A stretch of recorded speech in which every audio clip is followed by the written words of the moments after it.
উফ, এইবার এমন একটা দাও মারবো না যে কৃষ্ণচন্দ্র কেঁদে কুল পাবে না। কিন্তু সেটা একমাত্র সফল হবে যদি কৃষ্ণনগরের মন্ত্রী আমাদের পাশে থাকে। আরে ও তো মোহর ছাড়া আর কিছুই চেনে না।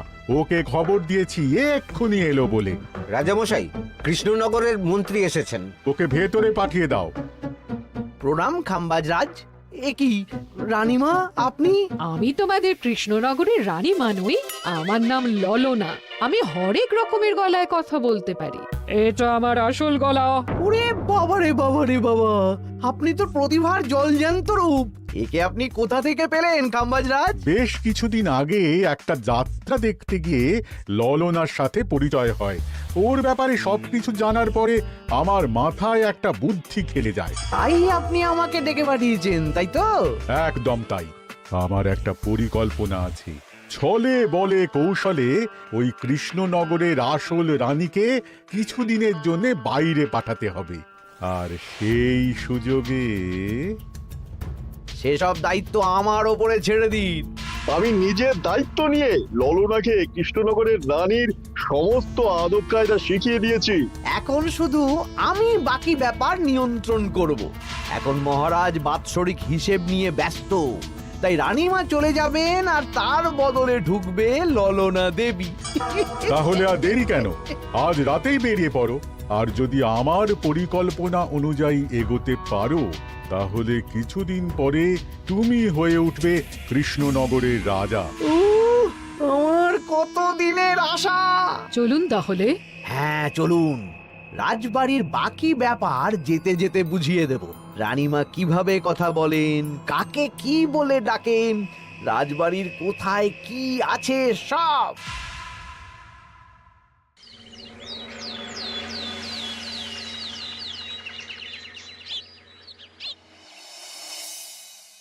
কি গো গিন্নি, জ্বরটা নেমেছে? এই জ্বরটা কমেছে, কিন্তু শরীরটা খুব দুর্বল গো। তুমি পারলে ভাতটা রান্না করে রাজবাড়ি যাও। আমি বেলার দিকে এই কিছু একটা তরকারি করব। না না গিন্নি, তোমাকে এই শরীরে রান্না করতে হবে না।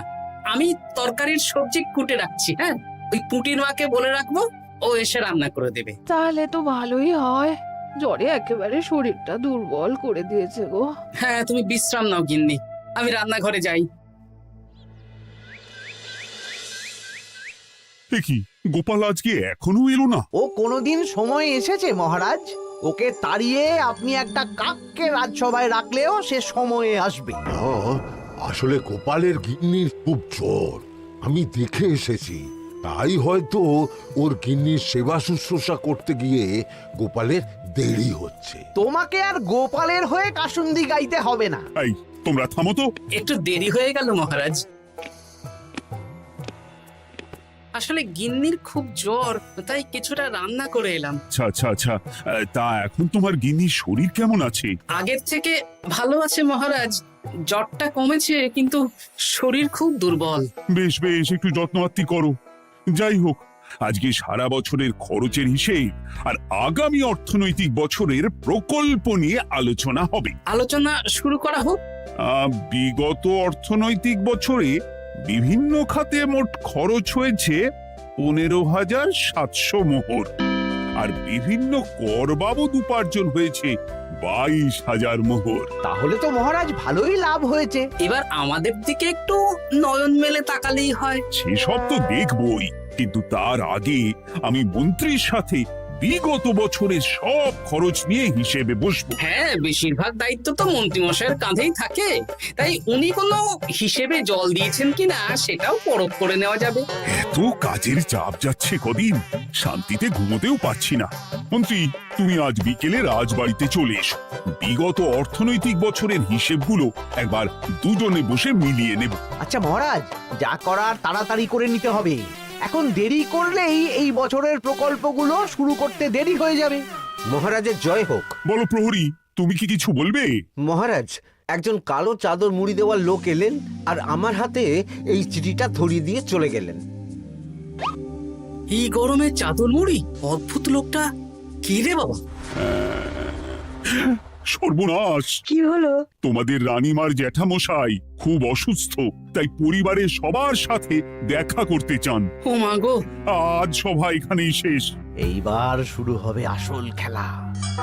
কি বলছেন মহারাজ? হ্যাঁ রানী, আমাকে এক্ষুনি জ্যাঠামশাইয়ের কাছে যাওয়ার বন্দোবস্ত করে দিন মহারাজ। কিন্তু রানী, তোমার জ্যাঠামশাইয়ের বাড়ি কৃষ্ণনগর থেকে ঘোড়ার গাড়িতে গেলেও তো 1.5 দিন সময় লেগে যাবে। এদিকে আমার এত কাজের চাপ। আপনি বরং কয়েকদিন পরে আসুন, আমাকে এক্ষুনি যেতে হবে মহারাজ। বেশ বেশ, আমি তোমার যাওয়ার ব্যবস্থা করছি। সাবধানে যেও রানী, আমি 2-3 দিনের মধ্যেই আসছি।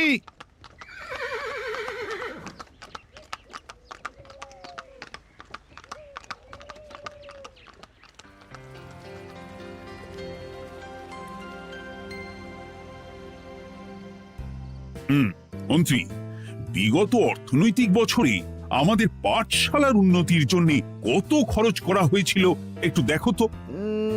সব মিলিয়ে মোট 150 মোহর মহারাজ। কিন্তু আমার এখানে তো 170 মোহর দেখাচ্ছে। 170 মোহর? তা কি করে হয়? একই রানীমা, আপনি ঘোড়ার গাড়ি করে গেলেন আর হেঁটে চলে এলেন? সে আমার ব্যক্তিগত ব্যাপার, তুমি তোমার কাজ করো।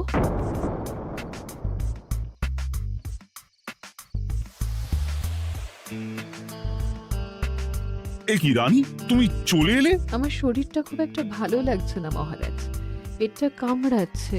তাই সহিসকে বললাম ঘোড়ার গাড়ি নিয়ে জ্যাঠামশাইকে দেখে আসতে, আর আমি বাড়ি চলে এলাম। ও, সহিস এসে খবর দেবে, তারপর আমি আর আপনি দুজনে একসাথে যাব। বেশ বেশ, ঠিক আছে রানী, তুমি বিশ্রাম নাও। বিশ্রাম না, আমি একটু স্নান ঘরে যাব, পেটটা কেমন মোচড় দিচ্ছে। মহারাজ কিছুই বুঝতে পারেনি, মজা জমবে।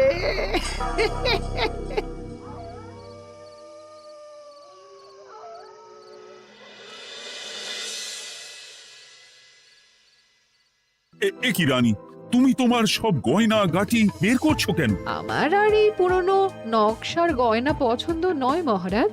ভাবছি কালকে সকালবেলা এই গয়নাগুলো শ্যাকরাকে দিয়ে শহুরে নকশায় নতুন গয়না বানাবো। কিন্তু এগুলো তো তোমার সবই পছন্দের গয়না। কিন্তু মহারাজ, আমি ভেবে দেখলাম এই গয়নাগুলো সবই বড্ড ভারী গয়না। আমি শহুরে আধুনিক নকশার হালকা গয়না পরবো। এমনিতে জ্যাঠামশাইয়ের শরীরটা ভালো নেই, মনটাও ভালো নেই, ও, পেটটা কেমন মোচড় দিচ্ছে। আমি আরেকবার স্নান ঘরে যাব।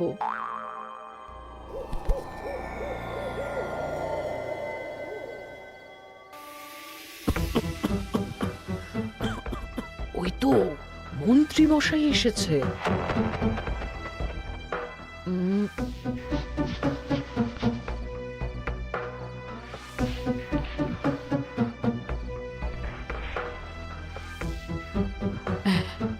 এই রাজ্যে গোপাল আমার শত্রু, কালকে থেকে গোপালকে খাটাবে।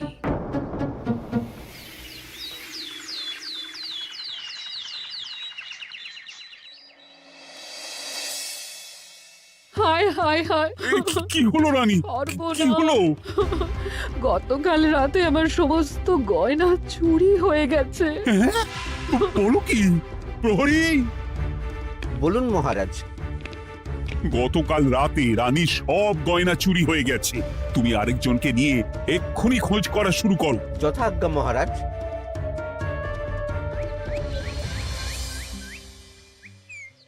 আমার সব গয়না চুরি হয়ে গেল, এবার আমি কি করব? রানী তুমি কেঁদো না, সেই সকাল থেকে কেঁদেই চলেছ। আমি তো প্রহরীকে খোঁজ করতে পাঠিয়েছি। এই সব প্রহরী কর্মচারী কাউকে বিশ্বাস হয় না আমার। আজ থেকে সবাইকে ছুটি দিয়ে দেব। কি বলছো তুমি? সবাইকে ছুটি দিয়ে দিলে রাজবাড়ির কাজ কে করবে? কেন? আমাদের সবচেয়ে বিশ্বাসযোগ্য সভাসদ গোপাল আজ থেকে রাজবাড়ির সব কাজ গোপাল করবে। কি বলছো?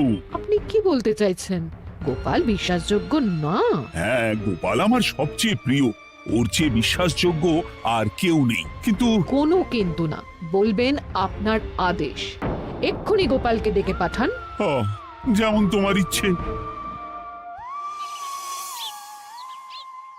গোপাল, গতকাল রাতে রানীর সব গয়না চুরি হয়ে গেছে, তাও আবার ঘরের ভেতর থেকে। আমি চাই তোমার মতো বিশ্বাসযোগ্য লোকই রাজবাড়ির সমস্ত কাজ করুক। মানেটা ঠিক বুঝতে পারলাম না রানীমা। মানে আমি রাজবাড়ির বেশিরভাগ কর্মচারীকে ছুটি দিয়ে দিচ্ছি, তার বদলে রাজবাড়ির কাজ করবে তুমি। কিন্তু কোনো কিন্তু না, রাজসভার ভাড়ামো অনেক হয়েছে। এবার থেকে তোমার কাজ বাসন মাজা, ঘর মোছা, কাপড় কাচা, পুরো রাজবাড়ি ঝাঁট দিয়ে পরিষ্কার করা। এই সেরেছে। যাও, রান্নাঘর থেকে বাসন নিয়ে পুকুর পাড়ে গিয়ে বাসন মাজবে। এ কি গোপাল, রাজসভা থেকে সোজা পুকুর পাড়ে? কি হয়েছে নাকি? খুব হাসি পাচ্ছে না? হাসি তো পাবেই, নতুন রানীমা আসার পরে তোমার এই হাল করে ছেড়ে দিল। নতুন রানীমা?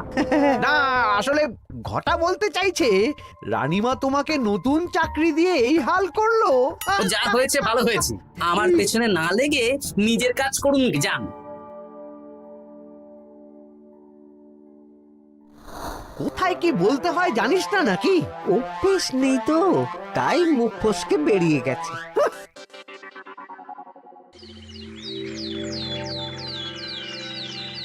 রাজ্যে চোরের উপদ্রব বেড়ে গেছে, তাই আমরা কিভাবে চোরের উপদ্রব কমানো যায় সেই নিয়ে আজকে একটা আলোচনা করব। কিন্তু মহারাজ, রাজসভায় এখনো তো সবাই আসেনি।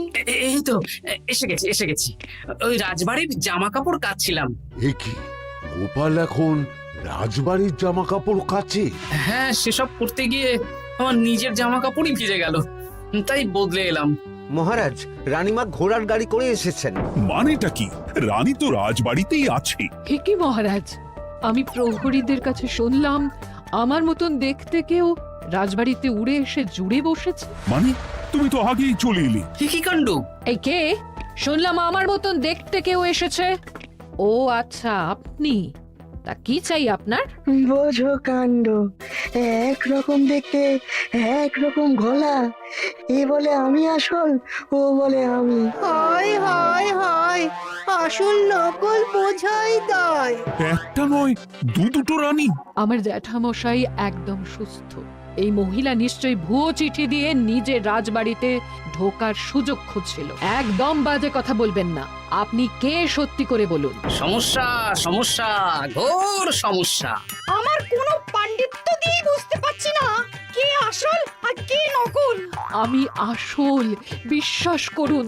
আমি তো এই মাত্র এলাম। না, আপনি নকল, আমি আসল। কিভাবে বুঝবো? আমি বলবো মহারাজ, এই যে এই রানী আসল। হ্যাঁ, কিন্তু মন্ত্রীমশাই, আপনি কি করে বুঝলেন? না মানে এই রানীমা তোমার উপরে এত ভরসা করে রাজবাড়ির কাজ করাচ্ছেন, কাউকে বিশ্বাস করেননি, একমাত্র তোমাকে বিশ্বাস করেছেন। এত ভালোবাসা, এত বিশ্বাস কার থাকতে পারে বলো? মানে গোপাল, তুমি রাজবাড়ির কি কাজ করছো? বাসন মাজা, ঘর মোছা, বাগান পরিষ্কার, অনেক কাজ করছি রানীমা। আপনার সব গয়না চুরি হয়ে গেল, তাই কাউকে বিশ্বাস করা যাবে না বলে ওই রানীমা আমাকে কাজে রাখলেন। এই ওই বন্ধ করে একটা উপায় বের করো। বেশ বেশ, আমি ধরে নিচ্ছি দুজনেই আসল। তাই আপনাদের দুজনকে আমি পরীক্ষা নেব, দেখব কে উত্তীর্ণ হন। তাই নাও।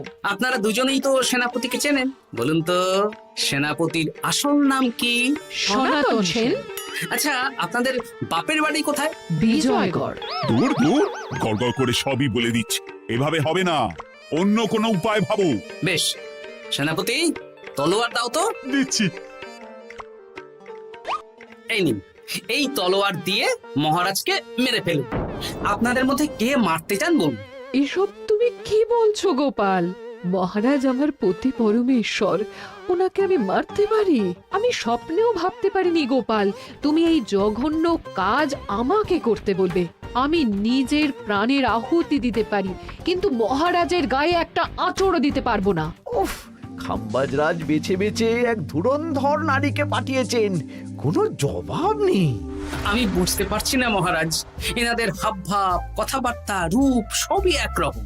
তবে যিনি ঘোড়ার গাড়ি চেপে এখন ফিরলেন, তিনি আসল হলেও হতে পারেন। আমি আসল, বিশ্বাস করুন। বললেই হলো? আসল হলে প্রমাণ করুন। বেশ, আজকে আর মাথায় কিছু আসছে না। আমি কাল আসবো। ততক্ষণ আপনারা দুজনে রাজবাড়ির দুটো ঘরে থাকুন। কি ছক মারিতে পড়লাম রে বাবা।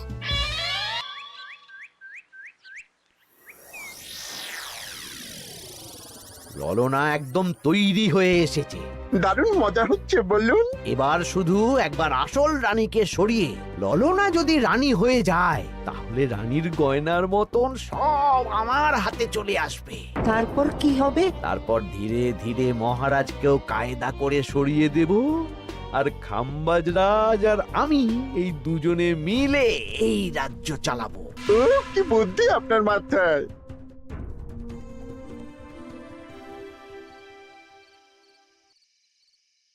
বলছি শোনো না, আমার শাড়িটা একটু ছিঁড়ে গেছে গো। তুমি বাজার থেকে কালকে আমার জন্য একটা শাড়ি নিয়ে আসতে পারবে? হ্যাঁ? আচ্ছা বেশ, নিয়ে আসবো শাড়ি। শাড়ি শাড়ি শাড়ি, এই তো মাথায় বুদ্ধি এসেছে। কাল নয়, আজকেই। গোপাল, তুমি কিছু ভাবতে পারলে? মহারাজ, আপনার দুই রানীকে ডাকুন। আমার তো একটাই রানী। ওই হলো মহারাজ, আসল নকল দুজনকেই ডাকুন। কই গো, একটু বাইরে এসো। বলুন মহারাজ, আপনি ডাকছেন? আচ্ছা, আমি দুটো শাড়ি নিয়ে এসেছি, লাল শাড়ি আর নীল শাড়ি। এই দুটোই মন্ত্রপুত শাড়ি, এক সিদ্ধ পুরুষ দিয়েছেন। কে তিনি?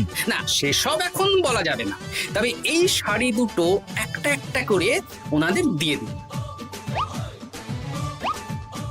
এবার আমি এই শাড়ির বিশেষত্ব বলি। হ্যাঁ বলো গোপাল, বলো। আপনারা দুজনেই আজ রাতে এই শাড়িটা পরবেন, সারা রাত পরে থাকবেন। এই শাড়িগুলো 12 হাত মাপের শাড়ি। আগামীকাল সূর্যোদয় হওয়ার পরে যার শাড়ি 4 হাত কমবে সেই হবে আসল রানী। আচ্ছা বেশ, তাহলে তোমরা দুজনেই এই শাড়ি পরে থাক। কাল সকাল সকাল রাজসভা বসবে, তখন তোমাদের শাড়ি গোপালের কাছে জমা দিও। আচ্ছা। আমি যে নকল সেটা বুঝতে দেওয়া যাবে না। কি করে এই শাড়িটা 4 হাত কেটে ফেলে ওই তো ফল কাটার ছড়ি কেটে ফেলো। কালকে আবার মজা হবে।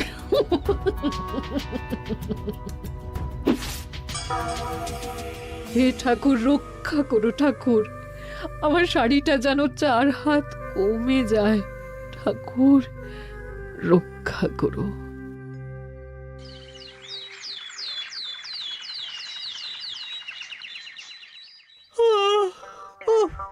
এত সকাল সকাল রাজসভা, দূর, ভালো করে ঘুমটাও হলো না। আমি তো ঘুমোইনি, চিন্তায় ঘুমই আসেনি। কই গো, তোমরা এসো। এই নিন আমার শাড়ি, এবার মেপে দেখুন, এটা 4 হাত কমে গেছে। এই দেখুন মহারাজ, বিশ্বাস করুন আমি আসল, কিন্তু এই শাড়িটা সারা রাত পরে থাকা সত্ত্বেও 4 হাত তো দূর, 4 আঙুলও কমেনি। লাল শাড়িটাই ছোট মনে হচ্ছে। তাহলে তুমি আসল? উফ বাবা, বাঁচা গেল। আয়, কে আছো? এই নকল রানীকে কারাগারে বন্দি করো। দাঁড়ান মহারাজ, বন্দি করতে হলে যার শাড়ি 4 হাত কমে গেছে তাকে বন্দি করুন। কেন? আমার শাড়ি তো 4 হাত কমে গেছে। শর্ত অনুযায়ী যে আসল তার শাড়ি তো 4 হাত কমবে না, আপনি ধরা পড়ে গেছেন নতুন রানীমা। এগুলো কোনো মন্ত্রপুত শাড়ি নয়, এগুলো আমার পরিকল্পনার প্যাচ। আপনি নিশ্চয়ই নিজেকে আসল প্রমাণ করার জন্য শাড়িটা কেটেছেন। না মানে, না না না, তাহলে কমলো কি করে? না মানে হয়ে গেল।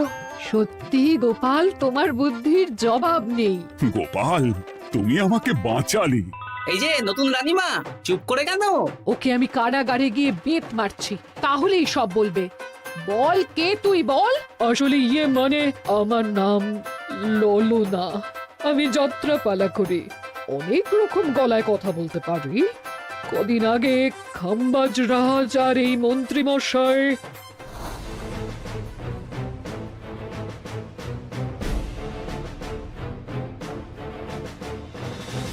বাহ বাহ বাহ বাহ বাহ, এ তো দেখছি ললনার ছলনা।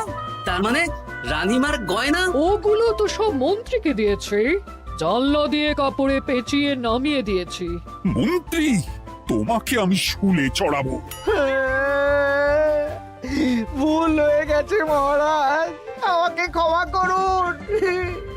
প্রাণে মারবেন না, সব গয়না ফেরত দিয়ে দেবো মহারাজ। তুমি শত্রু রাজ্যের প্ররোচনায় এত বড় ক্ষতি করতে চেয়েছিলে? ক্ষমা করুন মহারাজ, ক্ষমা করুন। সেনাপতি, মন্ত্রীকে 1000 বার বেত্রাঘাত করো। আর এই ললনার কি হবে? আমি অনেক দিন ধরে বাড়িতে একটা কাজ করার লোক খুঁজছি, ওনাকে পাঠিয়ে দিন। আমার গিন্নি শুয়ে বসে থাকবে আর উনি খাটবেন। নয়, হ্যাঁ, ললনার ছলনা ভেস্তে গেল।